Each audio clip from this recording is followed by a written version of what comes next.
कृष्ण हरी जय जय राम कृष्ण हरी जय जय राम कृष्ण हरी जय जय राम कृष्ण हरी जय जय राम कृष्ण हरी जय जय राम कृष्ण हरी जय जय राम कृष्ण हरी जय जय राम कृष्ण हरी जय जय राम कृष्ण हरी जय जय राम कृष्ण हरी जय जय राम कृष्ण हरी जय जय राम कृष्ण पुंडलिक वरदे हरी विठ्ठल श्री ज्ञानदेव तुकाराम पंढरीनाथ भगवान की जय माऊली ज्ञानेश्वर महाराज की जय जगद्गुरु तुकाराम महाराज की जय ओम श्री सद्गुरु बळवंत बाबा महाराज की जय ओम श्री सद्गुरु वासुदेव बाबा महाराज की जय ओम श्री सद्गुरु सुधाकर बाबा महाराज की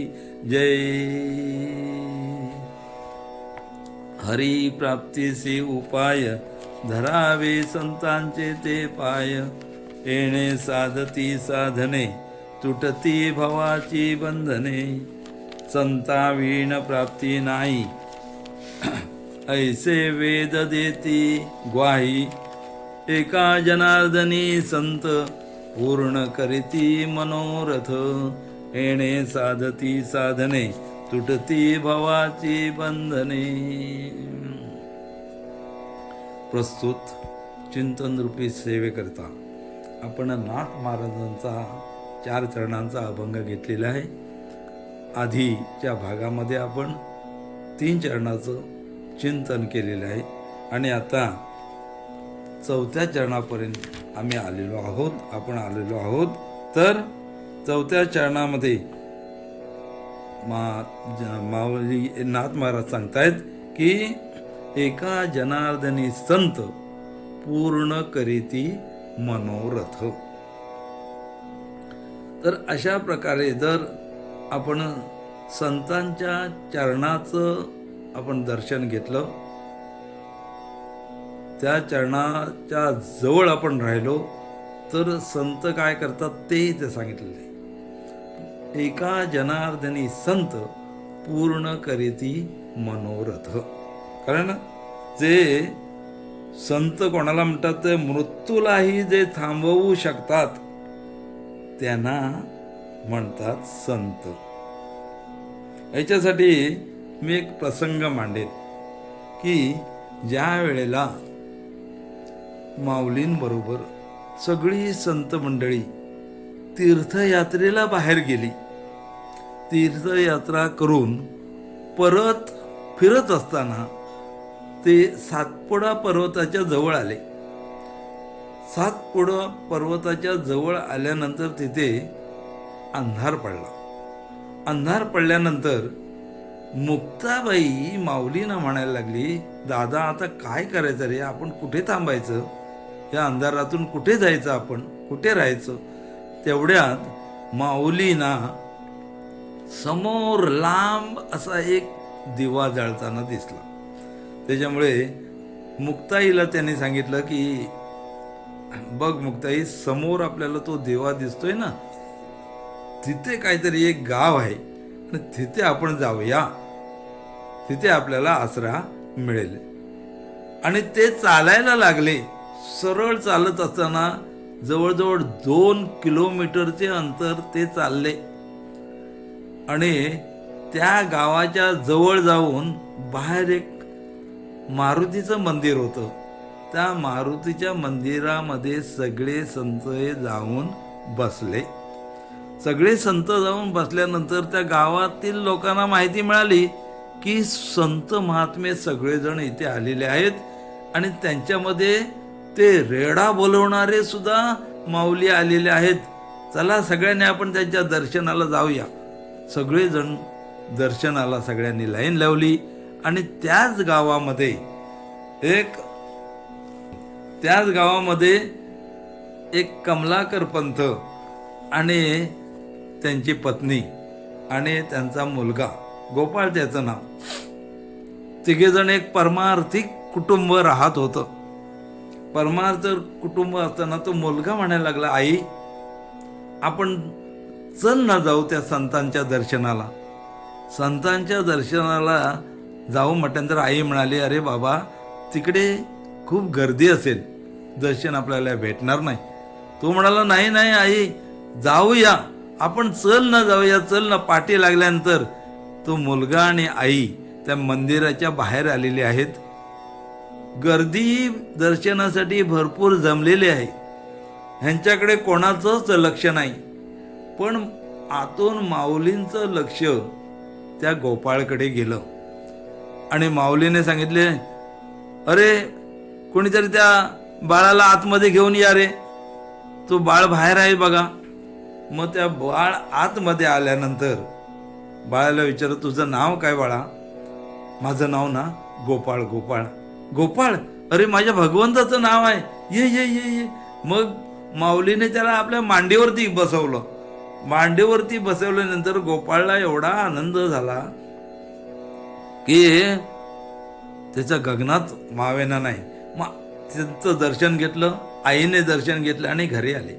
घरी उड्या मारत आला आणि आईला सांगतो, आई माऊलीने मला मांडीवरती घेतल्यानंतर मला खूप आनंद झालेला आहे. आपण असं करूया का, त्या माऊलींना आणि त्या मंडळींना उद्या आपण घरी आपल्या जेवायला बोलवायचं सगळ्यांना. आई म्हणते, बाबा वडिलांना तुझ्या येऊ दे, आपण त्यांना विचारू आणि मग काय ते ठरवू. तेवढ्यात ते कमलाकर पंत आले. कमलाकर पंत आल्यानंतर म्हणतात, काय माय लेकरांचे काय बोलणे चाललेत. मग ते आई म्हणते की गोपाळलाच विचारा. काय गोपाळ काय म्हणतोय? बाबा बाबा आपण संतांच्या भेटीला आपण जाऊया, मंदिरात येऊन थांबलेले आहेत आणि त्याच्यात माऊली हे मोठे मुख्य आहेत. हां ठीक आहे चल. का? कारण त्या माऊलीने मला आपल्या मांडीवरती बसवलं. अरे थोरा मोठ्यांच्या मांडीवरती बसायचं असतं. अरे मी नाही बसलो बाबा, त्यांनीच मला मांडीवरती बसवलं. ठीक आहे चल. मग मंदिराकडे आल्यानंतर माऊलींची आधीच ओळख झालेली होती. माऊलीने गोपाळला विचारलं, माऊली परत आलास? गोपाळ तू परत आलास तर ये. त्याला मांडीवरती बसवलं. मांडीवरती बसवल्यानंतर गोपाळ म्हणतो, बाबा माऊलींना सांगा ना उद्या सकाळी आमच्याकडे तुम्ही जेवायला यायचं. मग कमलाकरांचं म्हणाले, माऊली उद्या सकाळी तुम्ही आणि ही सगळी मंडळी आमच्या घरी जेवायला यायचं, असं माझं आणि गोपाळचं मत आहे.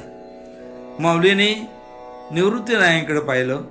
निवृत्ती रायाने मान हलवली नाही, सांगितलं, अरे सकाळी आपण जेवत बसलो तर दुपारी आपल्याला उन्हातून प्रवास करावा लागेल आणि म्हणून ते जमणार नाही.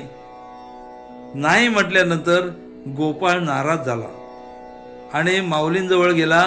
म्हणाला, माऊली तुम्ही नाही म्हणू नका ना, तुम्हाला उद्या सकाळी लवकर जायचं आहे ना, मी आईला सांगेन लवकर जेवण तयार कर आणि लवकर जेवण तयार केल्यानंतर तुम्ही या लवकर आणि जेवून तुम्ही आमच्याकडून जा. त्याप्रमाणे निवृत्ती रायांची माऊलीने परवानगी घेतली आणि त्याला सांगितलं, उद्या सकाळी आम्ही येऊ पण लवकर जेवण तयार ठेव. काही हरकत नाही म्हणाला, मी आईला सांगतो. आणि तो आनंदाने घरी आला. आईला सांगितलं, आई तू रात्रभर झोपायचा नाही, सकाळी लवकर संत महात्मे येणार आहेत, त्यांना लवकर जेवणाची तयारी करून त्यांना पाठवायचं आहे. ती म्हणाली, काही हरकत नाही, सकाळी येणार आहेत ना, मी सकाळी लवकर जेवणाची तयारी करते, आता तुम्ही सगळ्यांनी झोपा. तो म्हणतो, झोपायचं नाही आई, तू झोपलीस परत उठणार नाही. अरे नाही रे गोपाळा, मी उठेन सकाळी. त्याप्रमाणे दोघेही कमलाकर पंत आणि त्याची आई दोघेही झोपली. पण गोपाळला काय झोप यायला तयार नाही. रात्रभर जागा राहिला. सकाळी पहाट झाल्याबरोबर आईला उठवलं, आई आई उठ बघ, कोंबडा हरवला. किती वाजले बघ. आई उठली. आईने स्नान केलं, वडिलांनी स्नान केलं आणि जेवणाला सुरुवात केली. गोपाळ समोर बसला. गोपाळ म्हणतो, आई आई मला पण काहीतरी काम सांग ना, कारण संतांसाठी मला काहीतरी हातभार लागवून दे माझा. ती म्हणाले, नाही तू समोर बस, मी इथे स्वयंपाक करते ना, मला तो त्रास करू देऊ नको, तू गप्प बस तिकडे. आणि स्वयंपाकाला लागल्यानंतर थोड्या वेळाने ते जे सरपण असतं जाळायचं ते संपलं. संपत आल्यानंतर तिने कमलाकर पंतांना हाक मारला की अहो सरपण माझं संपतंय, तेवढं सरपण आणून द्या. गोपाळ उठला, बाबांना म्हणतो बाबा आपण चला सरपण आणू. सरपण होतं माळावरती. माळावरती बाबा म्हणतात तुला वरती हात पोहोचणार नाही.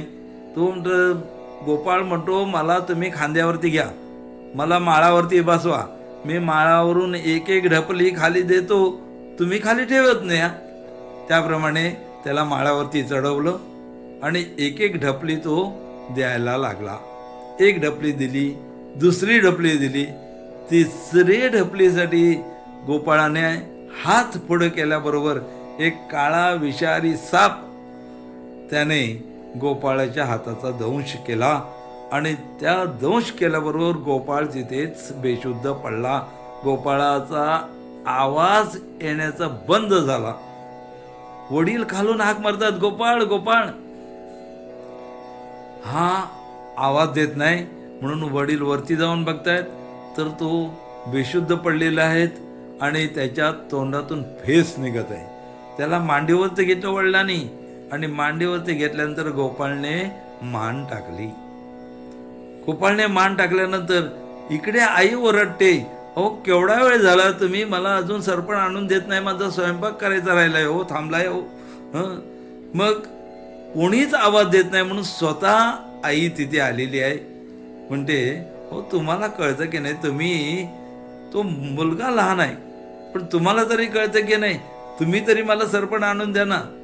हे बोलल्याबरोबर त्या कमलाकर पंतांच्या डोळ्यातून अश्रू यायला सुरुवात झाली.